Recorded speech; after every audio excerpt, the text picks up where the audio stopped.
পুনৰ কৃত্ৰিম বানত ডুব গ'ল শিৱসাগৰ চহৰ।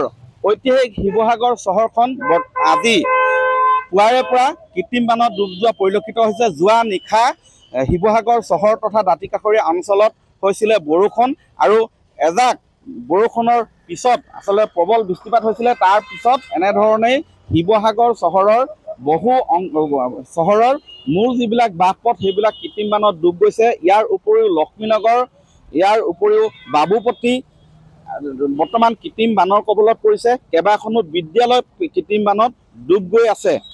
শিৱসাগৰ চহৰৰ 11টা ৱাৰ্ডৰ অধিকাংশ ৱাৰ্ডে বৰ্তমান কৃত্ৰিম বানত ডুব গৈছে আৰু ইয়াৰ বাবে বৰ্তমান বাৰুকৈ জ্বলা কলা খাইছে সৰ্বসাধাৰণ নাগৰিকে।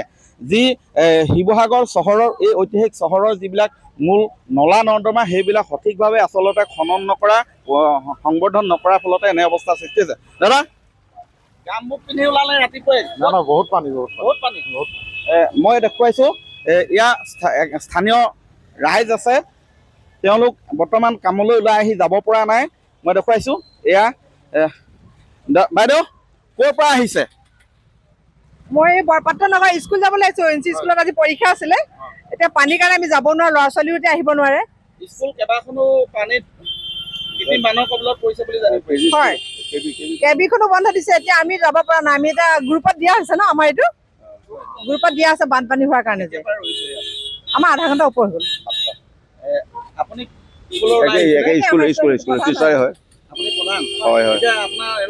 পানীৰ ভিতৰত পানী, গোটেই স্কুল ডুবি আছে। আজি পৰীক্ষা আছিলে। এতিয়া আমাৰ প্ৰশাসনৰ পৰা হেৰি জনাইছে, এতিয়া তেওঁলোকে কি ডিচিশ্যন লয় পৰীক্ষাটো পিছত পাতিব লাগিব। আৰু এতিয়া সমজুৱা পেপাৰ আমাৰ এইটো সন্মিলনৰ ফালৰ পৰা যথেষ্ট পানী, ইয়াৰ ওপৰত পানী, ভিতৰত ৰুমৰ ভিতৰত চব পানী, বাহিৰতো বেছি পানী। এই স্কুলৰ একে ষ্টাফৰ হয় পানী, মানে স্কুলৰ ভিতৰত এটো পানী। মই চালোগৈ ভিতৰত, মই ফটো মাৰিলোঁ, গ্ৰুপত দিলোঁ। তেওঁলোকে যাবই নোৱাৰে, মাইকী মানুহটো পাৰাব নোৱাৰিব।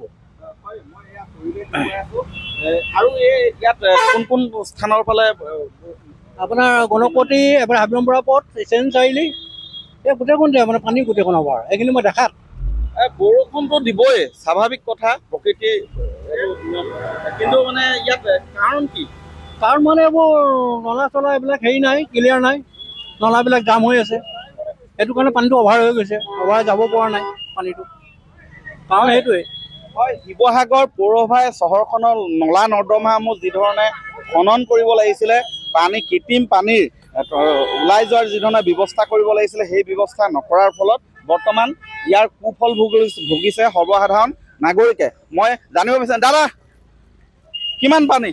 বহুত পানী। মই দেখুৱাইছোঁ শিৱসাগৰ চহৰ কেনেকুৱা পানী। পানী চব পালে পানী, স্কুলৰ ল'ৰা ছোৱালীৰ কাৰণে অসুবিধা হৈছে, স্কুলৰ ল'ৰা ছোৱালীৰ কাৰণে। এতিয়া পৰীক্ষাও চলিছে।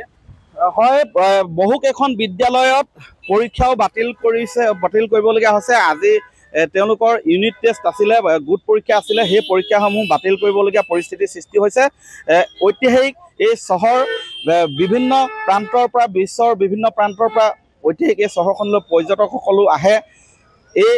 এনে এখন ঐতিহাসিক চহৰ কিন্তু আজি কৃত্ৰিম বানৰ কবলত পৰিছে। বিগত সময়ছোৱাতো কৃত্ৰিম বান হয়, কিন্তু সঠিকভাৱে আচলতে নলা নৰ্দমাসমূহ খনন নকৰাৰ ফলত বাৰে বাৰে বৰষুণ দিলে এনেধৰণে কৃত্ৰিম বানত ডুব যায় আৰু হাহাকাৰ কৰিবলগীয়া হয় সৰ্বসাধাৰণ নাগৰিকে। আপুনি বিচৰা বাতৰি পাব কেৱল নিউজ 18 এপত। নিউজ 18 এপ ডাউনলোড কৰিবলৈ স্কেন কৰক এই QR কোড। গুগল প্লে ষ্টৰতো পাব এই নিউজ 18 এপ।